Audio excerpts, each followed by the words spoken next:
First of all, we must learn about the chapter 4. This is chapter 4, okay, and that is the name of the chapter, okay. Materials, metals and non metals, clear है। सबसे पहले हम जानेंगे इसके बारे में कि क्या है metals and non metals, okay.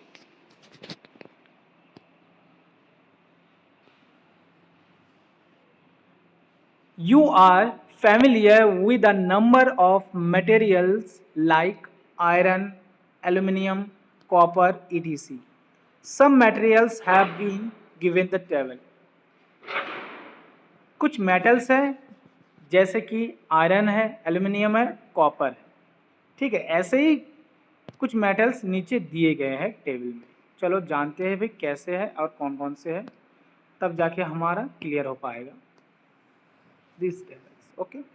Iron, coal, sulphur, aluminium, copper, okay.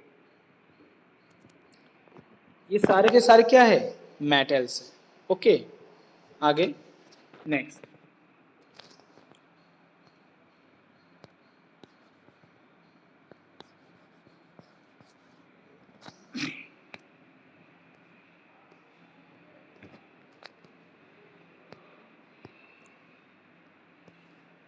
can you name the material which are metals?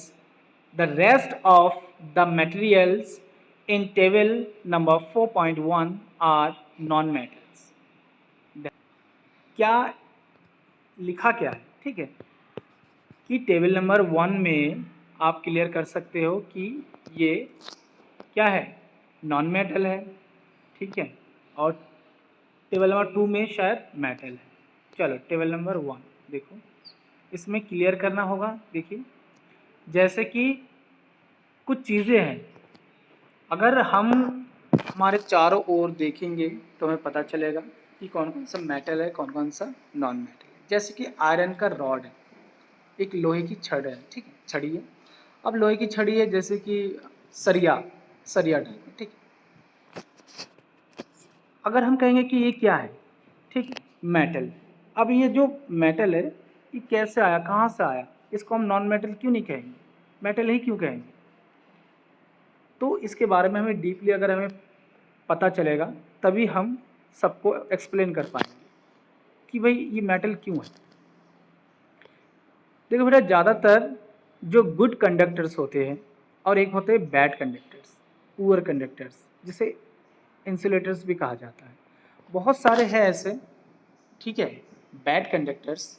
जैसे कि क्या हो गया, जैसे कि देखो प्लास्टिक हो गए, बोर्ड्स हो गए, लकड़ी हो गए, ठीक है, ये सारे के सारे बैड कंडक्टर्स होते हैं।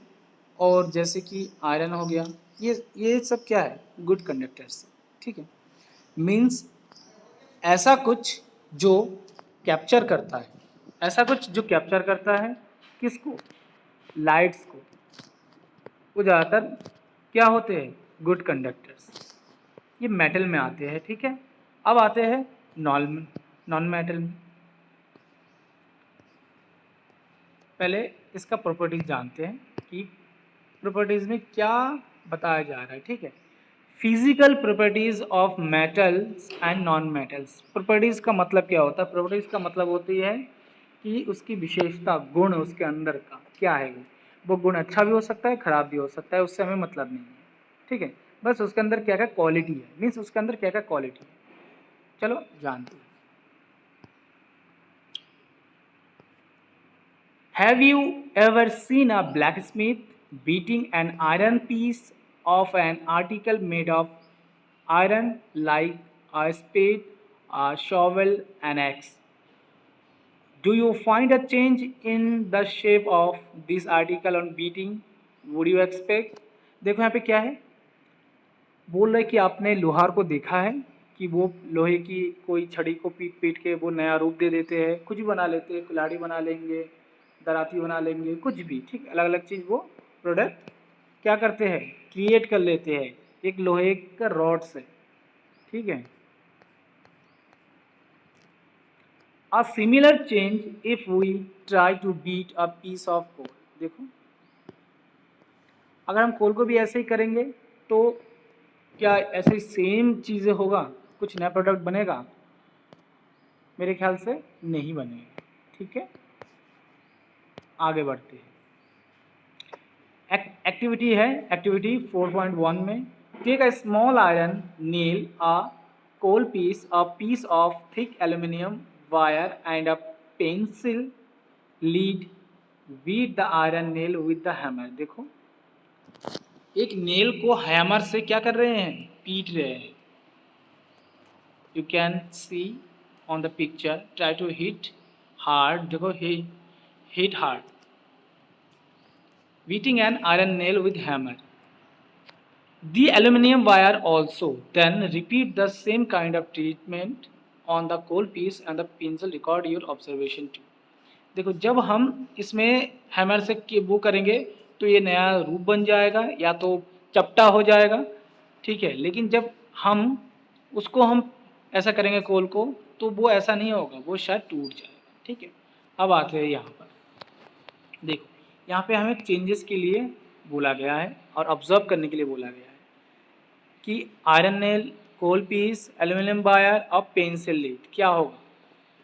ये सब अगर हैमर से हम क्लिक करेंगे ऊपर, हार्ड तरीके से हिट करेंगे तो क्या होगा, इसमें से कुछ चीज़ें चपटा हो जाएगा, कुछ चीज़ें नया आकार बदल जाएगा, कुछ टूट जाएगा, कुछ दब जाएगा, अलग अलग चीज़ें हमें देखने को मिलेगा।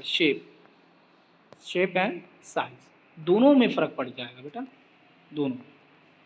चलो नेक्स्ट पेज पे जाते हैं डिटेल में और जानने के लिए।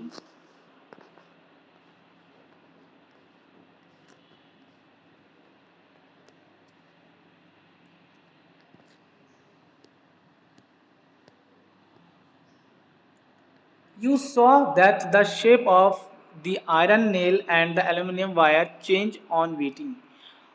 जब आप उसको हीट करोगे तो आपको पता चलेगा कि जो कील है और एल्यूमिनियम वायर है ये क्या हो रहा है, चेंज हो रहा है, ठीक है। इसके शेप एंड साइज में क्या हो जा रहा है, चेंजेस आ रहे हैं, ठीक है। If they were विटन harder this could be change into sheets.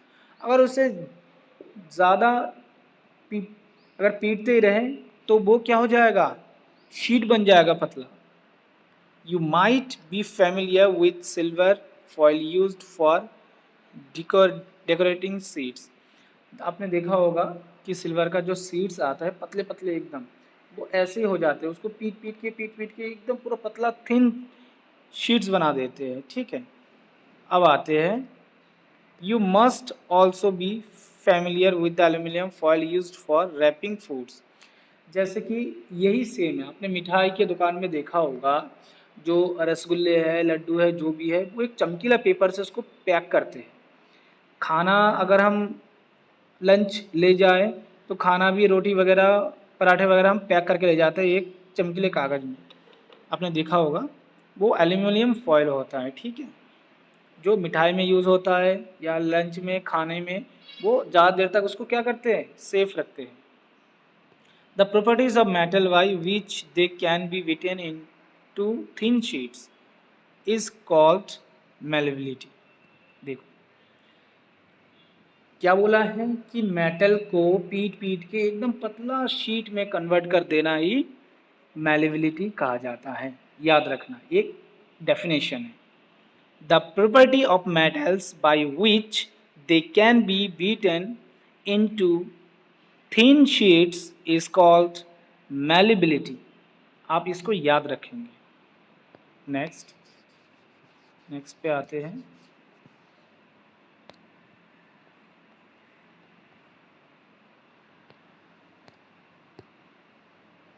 This is a characteristic property of metal. As you must have noticed, materials like coal and pencil lead do not show this property. जब हम लोहे की कील को, aluminium wire को हम hammer से वो करते हैं तो उसका साइज, शेप्स वगैरह सब कुछ चेंज हो जाता है, लेकिन हम कोल को और ये पेंसिल के लीड को अगर हम वैसे ही करेंगे तो वैसा होगा, वैसा नहीं होगा। ये पूरा चूर चूर हो जाएगा एकदम, मतलब टूट के अलग ही हो जाएगा ये पूरा।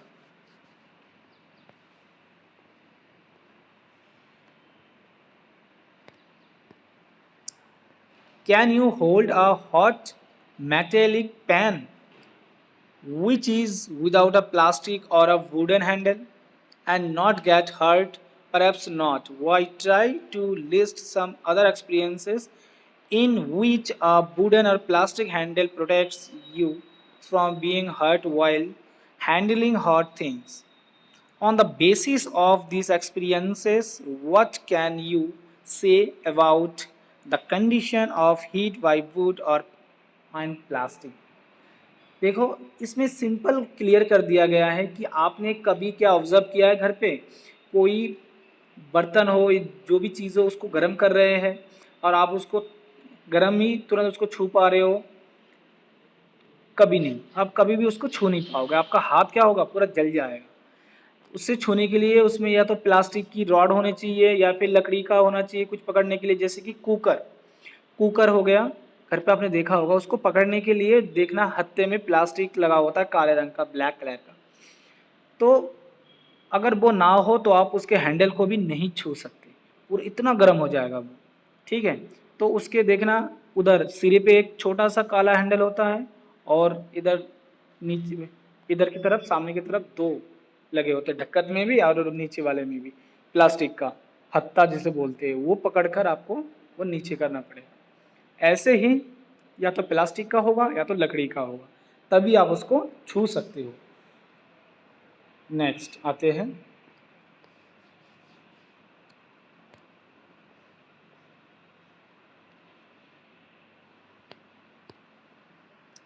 you must have seen an electrician using his screwdriver. What kind of handle does it have and why? Let's find out. चलो इसको भी फाइंड आउट करते हैं। पूछा गया है कि आपने इलेक्ट्रिशियन को देखा है और उसको काम करते हुए देखा है बिजली के तार से या फिर बिजली के बोर्ड में, जो भी है, तो उसके स्क्रू ड्राइवर, जिसे पेचकस भी बोला जाता है, ठीक है, हम लोग पेचकस बोलते हैं, वैसे इसका ओरिजिनल नाम स्क्रू ड्राइवर है वैसे। ठीक है, तो स्क्रू ड्राइवर जो पेच को कसने के लिए यूज़ करते हैं, तो उसका हैंडल जो होता है पकड़ने का, वो प्लास्टिक का होता है। क्यों होता है प्लास्टिक का, क्वेश्चन ये है। तो इसका आंसर हम क्लियर कर लेते हैं। इसका आंसर ये है कि वो प्लास्टिक का इसलिए होता है क्योंकि plastic is a bad conductor, याद रखना। ठीक है, सिंपल डेफिनेशन में हम इसका आंसर सबसे पहले लिखेंगे।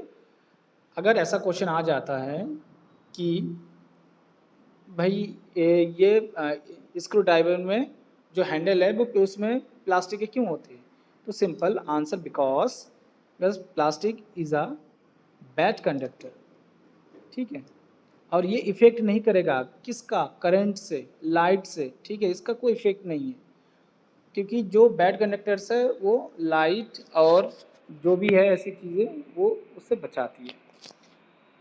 चलो, हमने इसका आंसर भी जान लिया, आगे बढ़ते हैं। एक्टिविटी है, ये देखो, यह एक एक्टिविटी है।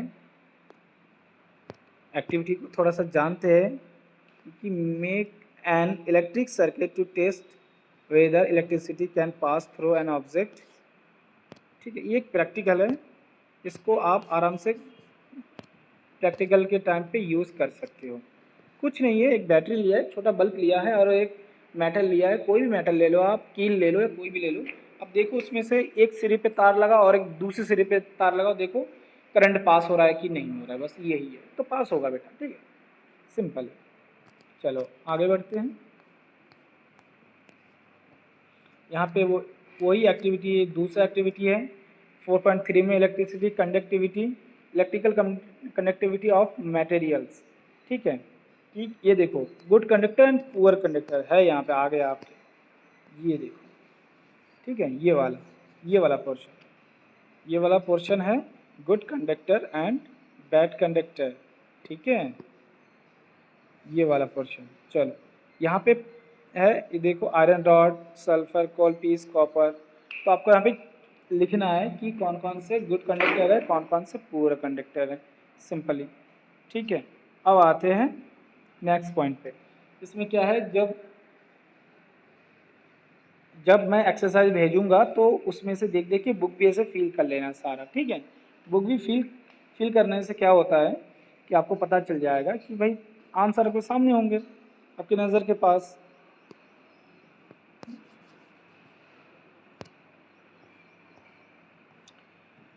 You observe that iron rods, nail and copper wire are good conductors.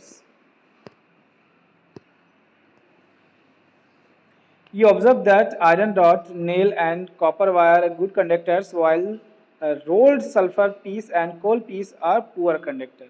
यहाँ पे बस सामने ऊपर ना लिख देना है, यहाँ पर सामने सामने बस इसके बॉक्सेस में आपको लिख देने हैं यहाँ पर, ठीक है। Good conductor, bad conductor, good conductor, बस लिख देना है बस, ठीक है। हाँ, अब आगे बढ़ते हैं।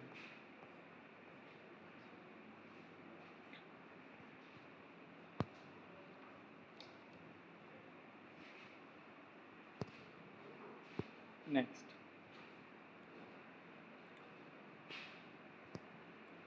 where do you find the use of aluminum and copper wires? Have you seen wires of coal? Definitely not. देखो, पूछा है कि आपने एल्यूमिनियम और कॉपर का तार देखा है, क्या आपने कोल का तार भी देखा है? इसमें से कौन सा देखा है, कौन सा नहीं देखा है, इसके बारे में भी हमें जानना चाहिए। चलो आगे बढ़ते हैं कि जानते हैं कि कौन कौन सा किस किस मेटल का तार बन सकता है, किसका नहीं बन सकता है। The property of metal by which it can be drawn into wires is called ductility. देखो सिंपल, ये डक्टिलिटी का डेफिनेशन क्या है? What is the definition of ductility? The property of metal by which it can be drawn into wires is called ductility। देखो simple है, metal को मतलब metal को हीट कर करके वायर में कन्वर्ट करना डक्टिलिटी है, ठीक है। पिछले पेज पे हमने क्या पढ़ा था? मेलेबिलिटी। वो सेम इसका और उसका सेम है, थोड़ा सा अलग है, बस ये है कि मेलेबिलिटी में क्या होता है कि वो क्या करते हैं, मतलब थिन पीस कर देते हैं, एकदम चपटा, और इसमें क्या करते हैं, वायर में कन्वर्ट करते हैं, ठीक है। बस यही फ़र्क है, मेलेबिलिटी, डक्टिलिटी, याद रखना दोनों का definition. Yes, have you ever noticed the difference in sound on dropping an iron sheet, plate, a metal coin and a piece of coal on floor? If not, you can try it now. देखो इसमें क्या बोला गया है कि आपने क्या कोई आयरन शीट या कुछ इधर उधर का चीज़ें जो है वो आपने ड्रॉप करके देखा है, मेटल की चीज़ें नीचे फर्श पर? अगर नहीं किया तो करके देखो, देखना इसमें डिफरेंट साउंड आएगा। लोहे की चीज़ें आप नीचे गिरा के देखो, उसमें अलग ही साउंड आएगा, ठीक है। फिर आप उससे हल्की चीज़ें ले लो, कोई मेटल, उसको आप उसमें फेंको, देखना। लकड़ी फेंक के देखो, प्लास्टिक फेंक के देखो, अलग अलग जो चीज़ें हैं उसको नीचे फर्श पे अगर आप फेंक के देखोगे तो देखोगे उसमें अलग अलग साउंड आता है। मतलब अलग अलग जितने भी मेटल्स हैं, नॉन मेटल्स चीज़ें, जितने भी चीज़ें हैं वो आपको अलग अलग साउंड भी देगा। मतलब उसके साउंड से भी आप उसको पता लगा सकते हो कि ये भाई लोहे की आवाज़ है, ये कांच की आवाज़ है, प्लास्टिक की आवाज़ है। तो अलग अलग चीज़ें टूटने का, तोड़ने का या फेंकने की आवाज़ से आप पता लगा सकते हो बिना देखे भी। बस यही। चलो नेक्स्ट पेज पे जाते हैं।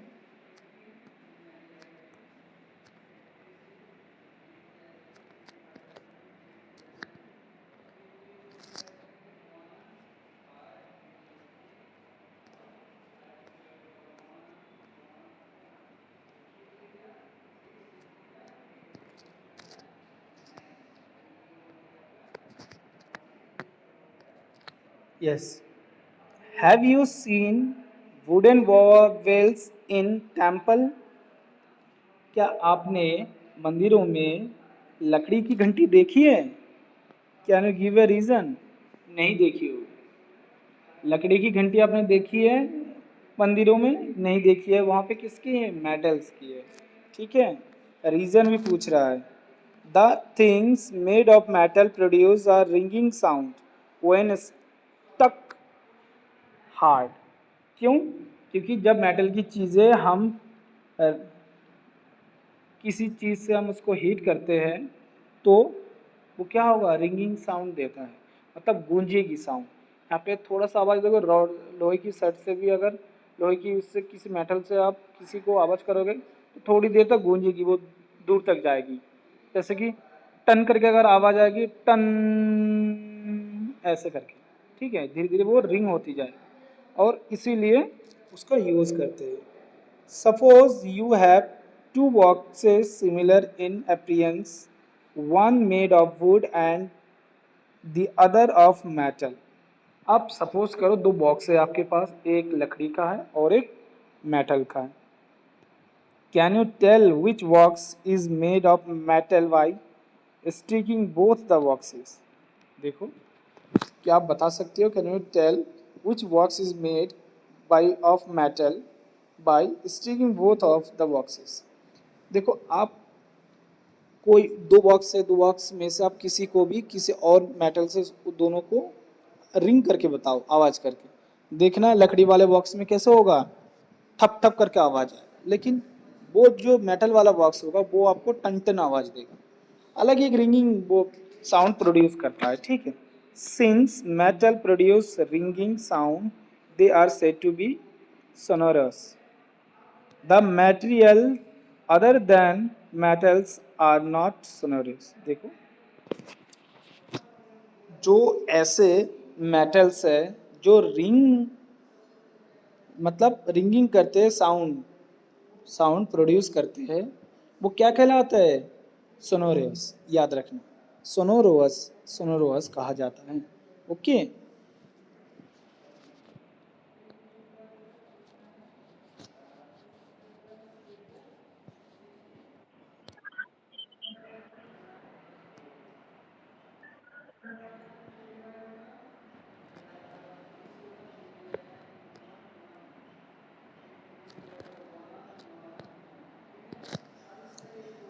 after performing the above activities, we can say that some materials are hard,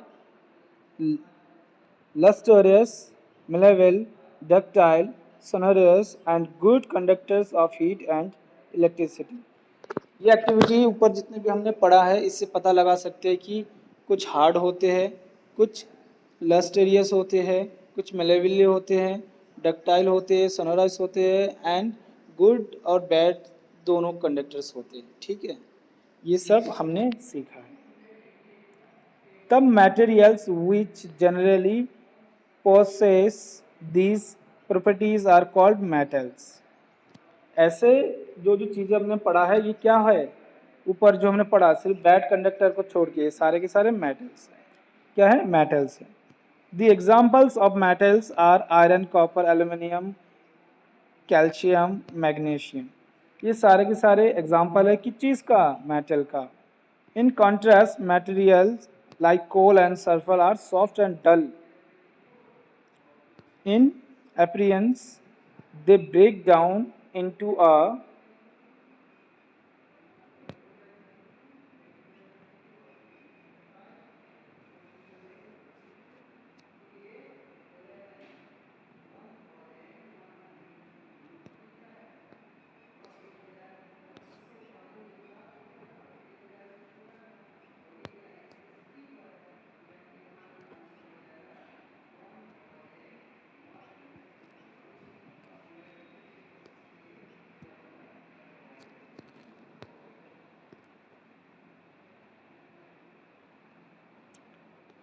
they break down into a powdery mass on tapping with a hammer. कुछ चीज़ें हैं देखो, जैसे कोल है, सल्फर है, ये पूरा हैमर से वो कर करके इसका क्या पाउडर बन सकता है। They are not sonorous and are poor conductors of heat and electricity. ये सोनोरस नहीं होते हैं, मतलब साउंड प्रोड्यूस नहीं करते हैं, और ये पुअर कंडक्टर होती है, मतलब बैड कंडक्टर होती है हीट एंड इलेक्ट्रिसिटी का, these materials are called non metals.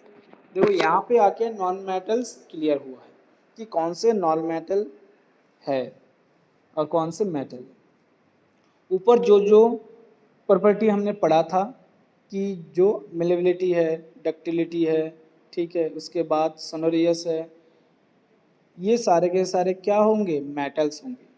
और नॉन मेटल कौन से होंगे, जो पुअर कंडक्टर्स है सिंपली, ठीक है, और जो ये सब ऊपर की चीज़ें नॉट है वो नॉन मेटल्स, ठीक है। The example of non metals are sulphur है, कार्बन, ऑक्सीजन, फास्फोरस। देखो एग्जाम्पल में उधर भी आप उसका एग्जाम्पल आप सारा लर्न कर लो, ठीक है। कौन कौन से है मेटल में, आयरन है, कॉपर है, एल्युमिनियम है, कैल्शियम है, मैग्नीशियम है, ठीक है। और नॉन मेटल में कौन कौन से एग्जाम्पल्स हैं, सल्फर है, कार्बन, ऑक्सीजन है, फास्फोरस, ठीक है। तो ये सब चीज़ें आपको याद रखना है, एग्जाम्पल और बाकी सब कुछ हमने यहाँ तक पूरा क्लियर कर लिया है। अब हम एक पोर्शन याद करते हैं, तब हमारा क्लियर हो जाएगा। Metals like sodium and potassium are soft and can be cut with a knife. Mercury is the only metal which is found in liquid state at room temperature. These are exceptions. देखो metals, कुछ metals के बारे में दिया गया है, इसको हम जानते हैं अच्छे से। Metals like sodium, potassium are soft. अगर बोलेंगे सॉफ्ट मेटल कौन कौन से एग्जाम्पल में अगर आ जाए, ये याद रखना, ये शायद आपके फिल इन द ब्लैंक्स में आ सकते हैं, एमसीक्यूज में आ सकते हैं, कुछ भी आ सकते हैं, मैं ऐसे ही क्वेश्चन घुमा के दूंगा कंफर्म। तो सॉफ्ट मेटल कौन कौन से है, सोडियम, पोटेशियम, ठीक है, जिसे आसानी से चाकू से काट सकते हैं। मरकरी क्या है, लिक्विड मेटल है। अगर कहें कि ऐसे मेटल जो लिक्विड स्टेट में रह सकते हैं, कौन से है, वो मरकरी है। ये दोनों चीज़ें याद रखना, soft metal and liquid metal, ये दोनों याद रखना। सॉफ्ट मेटल का एग्जांपल है सोडियम एंड पोटेशियम, और लिक्विड मेटल का नाम है मरकरी। कंप्लीट, हमने यहाँ तक कर लिया है, ठीक है, यहाँ तक। नेक्स्ट क्लास में इससे आगे हम करेंगे, ओके बेटा। डियर स्टूडेंट्स, हम हर एक चैप्टर का एक्सप्लेनेशन वीडियो बनाते हैं और उस वीडियो को यूट्यूब पर अपलोड करते हैं, ताकि हर एक वीडियो हमेशा के लिए सेव रहे और आप जब चाहे कोई भी चैप्टर का सॉल्यूशन देख सके और समझ सके। इसलिए आपको दो छोटे काम करने हैं। एक, सबसे पहले आपको नीचे इस रेड कलर के सब्सक्राइब बटन पर क्लिक करना है, ताकि आप हमारे क्लास के चैनल से जुड़ सके। और दूसरा, इस बेल आइकन मीन्स घंटी को प्रेस करना है, जिससे आपकी क्लास का वीडियो सबसे पहले आपके स्क्रीन पर शो हो और सबसे पहले आप उसे देख सके।